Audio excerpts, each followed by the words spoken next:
तो चुनाव के दिन उनका घर से निकले मर्जी हो, उनका घरे में बात करती थी। आप बहुत अगर हाथ तोड़ जोड़ तोड़ तो कहियो कि तू चला हमनी के साथ अपन वोट गिरावा और आके घर में।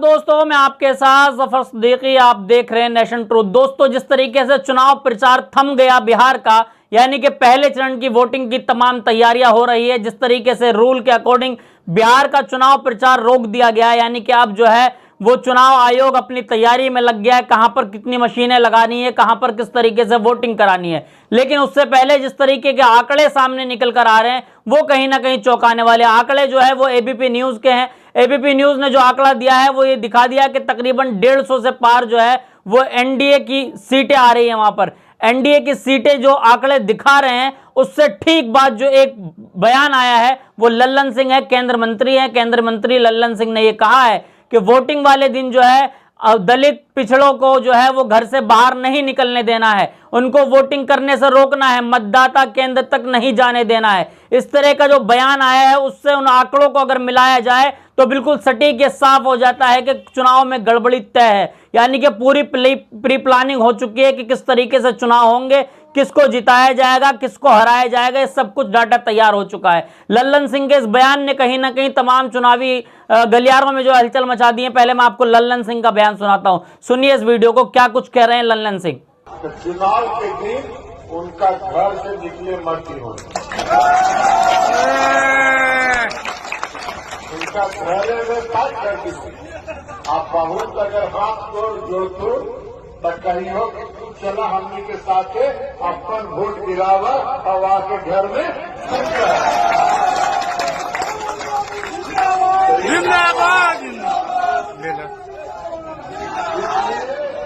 इसलिए आज के सब लोग कमान संभाल लें और कमान संभाल के चुनाव में अब समय नहीं। जी हाँ दोस्तों, सुना आपने लल्लन सिंह क्या कह रहे हैं। लल्लन सिंह ये साफ तौर पर ये कह रहे हैं कि किसी भी तरीके से दलित पिछड़ों और गरीबों को जो है वोट डालने से रोकना है, मतदान केंद्र पर नहीं जाने देना। अगर वो ज्यादा मतलब जिद करें, ज्यादा हाथ पांव पकड़ें तो उनको जो है पकड़ कर ले जाना है, अपने हिसाब से वोटिंग करानी है, फिर लाकर घर पर छोड़ देना है। यानी कि सीधा सीधा जो है घरों के अंदर नजर बंद करने की बात कही जा रही है।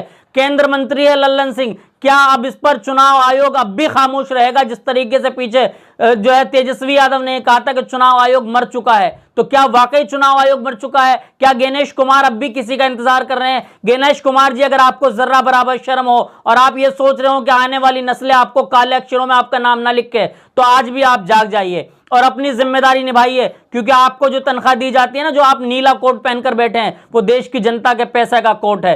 आपका घर जो चलता है वो देश की जनता से चलता है, देश की जनता के बिना आप अधूरे हैं। गणेश कुमार जी, अगर जर्रा बराबर भी शर्म हो तो अभी भी आप कार्रवाई शुरू कर दीजिए। लल्लन सिंह को कार्रवाई करने के लिए किसी ने रोका है आपको? या अब भी अमित शाह के आदेश का इंतजार है कि अमित शाह जी वहां से जो है अपना आदेश पारित करेंगे, उसके बाद जो है आप कार्रवाई करेंगे? लल्लन सिंह पर कोई कार्रवाई क्यों नहीं हुई? तत्काल प्रभाव से जो है उनको गिरफ्तार कर लेना चाहिए था, क्योंकि इस तरीके से चुनाव का जिस तरीके से चुनाव को जो है वो बिखेरने की कोशिश की जा रही है, चुनाव को प्रभावित करने की कोशिश की जा रही है, कहां तक ठीक है? क्या आचार संहिता का उल्लंघन नहीं है? आचार संहिता का उल्लंघन अगर ये लोग कर रहे हैं तो कुछ नहीं, अगर किसी दूसरे लोग करते हैं, यानी कि अगर विपक्ष वाले लोग करते हैं आचार संहिता का उल्लंघन, तो अभी तक जो है उनकी इस्तीफे की मांग और तमाम चीजें जो है रोड पर, जो अभी तक सड़क पर जनता उतर गई होती, ये भाजपा का आईटी सेल अभी नंगा नाच कर रहा होता और तमाम गोदी मीडिया, जो बेशर्म मीडिया है देश की, जिनको जर्रा बराबर शर्म नहीं आती है। क्यों अभी किसी आपने नेशनल चैनल पर देखा है खबर? लल्लन सिंह के खबर से बिल्कुल बेबाक हैं ये तमाम मीडिया के लोग। ये वो चाटुकार मीडिया है जिनको सरकार रोटी देती है तो खाते हैं, तो यानी कि कहीं ना कहीं वो अपनी जिम्मेदारी पूरी निभा रहे हैं, यानी कि नमक का जो है वो हक अदा कर रहे हैं। जी हाँ साथियों, लल्लन सिंह पर अगर कार्रवाई नहीं हुई तो क्या लग रहा है कि चुनाव आयोग वाकई मर चुका है? चुनाव आयोग आखिर किसका इंतजार कर रहा है? कुछ घंटे का समय बचा है, यानी कि तकरीबन 24 से 25 घंटे का वक्त बचा है, और जो है अब चुनाव होने हैं, यानी कि उससे भी कम का वक्त बचने को जा रहा है। और जो चुनाव होने हैं, चुनाव किस आधार पर होंगे? गरीबों को वोट नहीं डालने दिया जाएगा, पिछड़ों को वोट नहीं डालने दिया जाएगा, मजदूरों को वोट नहीं डालने दिया जाएगा, दलितों को वोट नहीं डालने दिया जाएगा, माइनॉरिटी को वोट नहीं डालने दिया जाएगा। कौन डालेगा वोट? यानी कि क्या सरकारी लोग आकर वोट डालेंगे? क्या भाजपा के लोग ही सारा बटन दबाकर आ जाएंगे जी हम जीत गए? क्या भाजपा के और एनडीए के लोगों ने सब कुछ तय कर लिया है कि मशीन पर कितनी वोट डालनी है, क्योंकि किसी को वोट डालने की जरूरत ही नहीं है। लल्लन सिंह तो कह रहे हैं ना कि घर में बंद करके रखिए, उनको बाहर नहीं निकलने देना है। सोचिए कितना बड़ा कलेजा है इन लोगों का और कितनी इनकी जो है वो वाहवाही चल रही है। यानी कि कहीं ना कहीं साथियों साफ हो चुका है कि देश का लोकतंत्र जो है वो राम भरोसे है।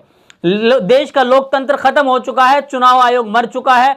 सुप्रीम कोर्ट को तत्काल इस पे सो मोटो लेना चाहिए और सुप्रीम कोर्ट को तत्काल इस पे संज्ञान लेकर जो है ऐसे लोगों के खिलाफ कार्रवाई करनी चाहिए और चुनाव आयोग के खिलाफ भी कार्रवाई होनी चाहिए। चुनाव आयोग जो खामोश बैठा है, क्या जरूरत पड़ी है? चुनाव आयोग किसकी चाटुकारिता कर रहा है? अभी किसी की सरकार नहीं है, वहां पर चुनाव हो रहा है, सरकार किसी की नहीं है। जब जो सत्ता में आएंगे उनकी सरकार होगी, जब का जब देखा जाएगा। लेकिन अभी फिलहाल जिस तरीके से लल्लन सिंह का यह बयान है, इस पर जो है तो तेजस्वी यादव ने जो कटाक्ष किया, तेजस्वी यादव ने अपने ट्विटर हैंडल से इसको शेयर किया और भी तमाम लोग अपने अपने ट्विटर हैंडल से शेयर कर रहे हैं।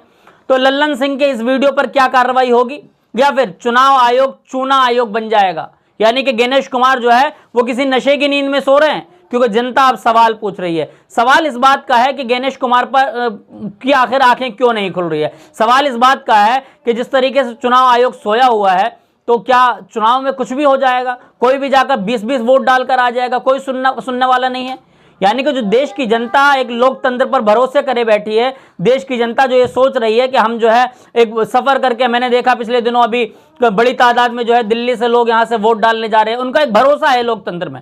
बड़ी तादाद में लोग बिहार जा रहे हैं, जो लोग दिल्ली के अंदर कामकाज करते हैं, वो लोग अपने ड्यूटी छोड़कर, अपनी नौकरी, अपना बिजनेस को बंद करके वो बिहार की तरफ चुनाव में वोट डालने जा रहे हैं। उनको भरोसा है कि लोकतंत्र देश के अंदर जिंदा है। लेकिन चुनाव आयोग जिस तरीके के कारनामे को अपना रहा है, यानी कि जिस तरीके के लल्लन सिंह जैसे लोगों पर कार्रवाई नहीं हो रही है, तो आखिर क्या उनका सफर पर निकलना, उनका वोट डालना, ये सब कहां तक ठीक है?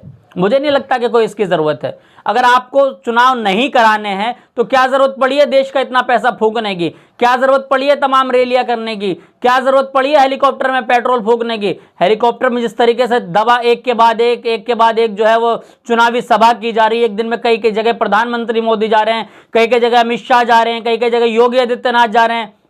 योगी आदित्यनाथ तो अपना आपा खो बैठे हैं, कुछ भी बोल दे रहे हैं। कह रहे हैं कि मैंने जो है अखिलेश यादव को, यानी कि जो सपा के लोग हैं, उनको वहां पर जो है वो फातिया पढ़ने के लिए कब्रों में रख दिया है। कब्र में फातिया पढ़ते रहेंगे, कभी जिंदगी में सरकार नहीं आएगी। क्या चल रहा है? ये चुनाव हो रहा है या तमाशा चल रहा है? अगर चुनाव के नाम पर इस तरीके से लोगों को बांटने की कोशिश की जाएगी, क्योंकि मैंने आपको पिछले वीडियो में, हमारा चैनल लगातार आपको दिखा रहा है कि किस किस तरीके की भाषाओं का प्रयोग कर रहे हैं। लेकिन वहीं इन दोनों में सिर्फ फर्क क्या है साथियों? फर्क साफ है कि इंडिया गठबंधन के लोग जो हैं वो लगातार रोटी, कपड़ा, मकान, रोजगार, नौकरी, इस पर बात कर रहे हैं। वहीं दूसरी तरफ एनडीए के लोग जो हैं वो लगातार नफरत, हिंदू मुसलमान, मंदिर मस्जिद, हमने मंदिर बनाया, हमने मस्जिद बनाया, हमने यहाँ पर जो है ये बनाया, हमने वहाँ पर जो है अयोध्या में मंदिर बना कर दिया, हमने जो है इतने हिंदुओं को ये दिया, हिंदुओं के लिए ये किया, और मुसलमान अगर आ जाएंगे, ये लोग आ जाएंगे तो वहाँ पर जंगल राज आ जाएगा। इस तरह की जो बातें हैं, कहीं ना कहीं वो जो बेसिक नीड है जनता की, उससे बिल्कुल हटकर जो है एनडीए गठबंधन इस बार बात कर रहा है। लेकिन एनडीए को इस बार इंडिया जो है वो पटकने जा रहा है, यानी कि 14 तारीख के जो नतीजे आएंगे वो जरूर आपको चौंकाएंगे। लेकिन आप इस वीडियो को पूरी को देखकर क्या कुछ सोचते हैं, कमेंट बॉक्स में अपना राय जरूर दें। जब तक के लिए लेता हूं आपसे अलविदा, फिर मिलूंगा किसी वीडियो के साथ। देखते रहिए नेशन ट्रूथ।